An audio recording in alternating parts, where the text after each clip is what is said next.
নমস্কার, সনাতন ধর্মকথা চ্যানেলে আপনাদের সবাইকে স্বাগত। আজ চৈত্র মাসের ২৬ তারিখ শুক্রবার, কৃষ্ণপক্ষের অষ্টমী তিথি।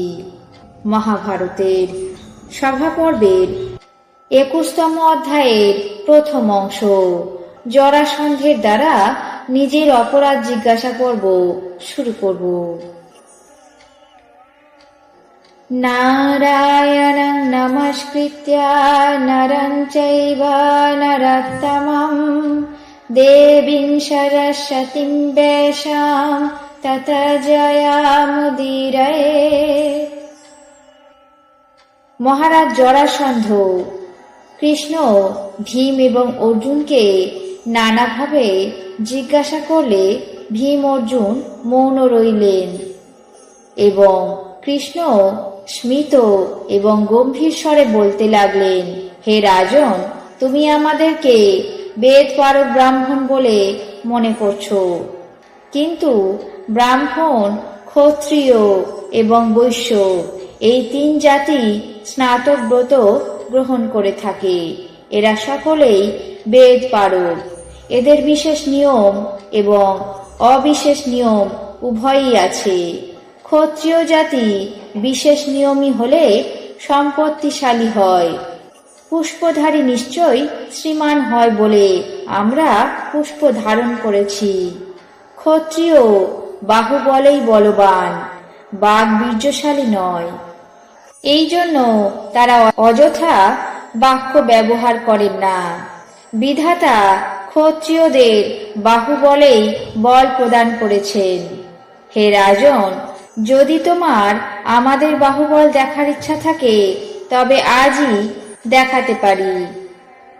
হে বৃহদ্রথ পুত্র জরাসন্ধ, ধীর ব্যক্তিগণ শত্রুর গৃহে গুপ্তভাবে এবং সুহৃদদের গৃহে প্রকাশ্যে প্রবেশ করে থাকে। আমরা নিজেদের কার্য সাধনের জন্য শত্রুর গৃহে প্রবেশ করে তার দ্বারা কোনো পূজা গ্রহণ করি না।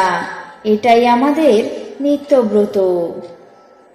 জরাসন্ধ বললেন, হে বিপ্রগণ, আমি কোন সময়ে তোমাদের সঙ্গে শত্রুতা বা তোমাদের কোন ক্ষতি করেছি তা আমার বিন্দুমাত্র স্মরণ হচ্ছে না।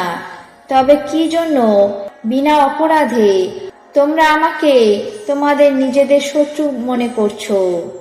দেখো, ধর্ম বা অর্থের বাধা দ্বারাই মনে পীড়া জন্মায়, কিন্তু যে ব্যক্তি ক্ষত্রিয় কুলে জন্মগ্রহণ করে ধর্মজ্ঞ হয়ে বিনা অপরাধে লোকের ধর্মার্থে বাধা দেয়, তার ইহকালে অমঙ্গল এবং পরকালে নরকে গমন হয়, তাতে কোনো সন্দেহ নেই।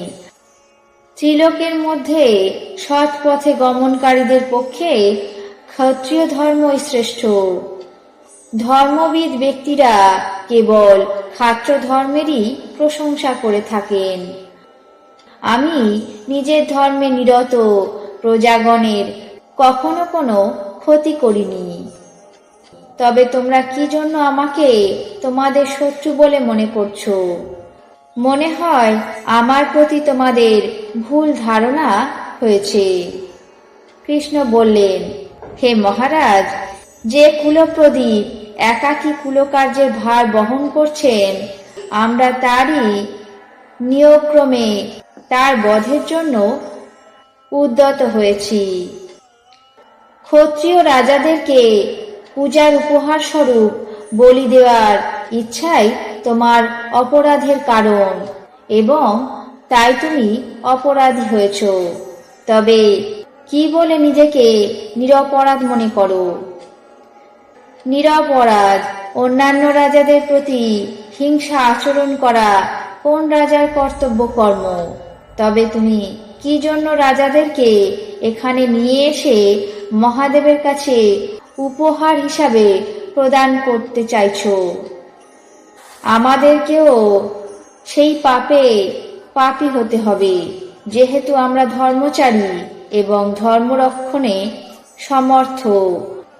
আমরা কখনো নরবলি দেখি না।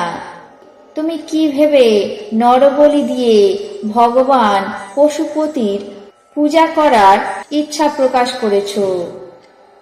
তুমি ছাড়া আর কোন ব্যক্তি সুবর্ণের পশু সংজ্ঞা করতে পারে? দেখো, যে ব্যক্তি যে যে অবস্থায় যে যে কর্ম করে, সেই ব্যক্তি সেই সেই অবস্থায় তার ফলভাগী হয়।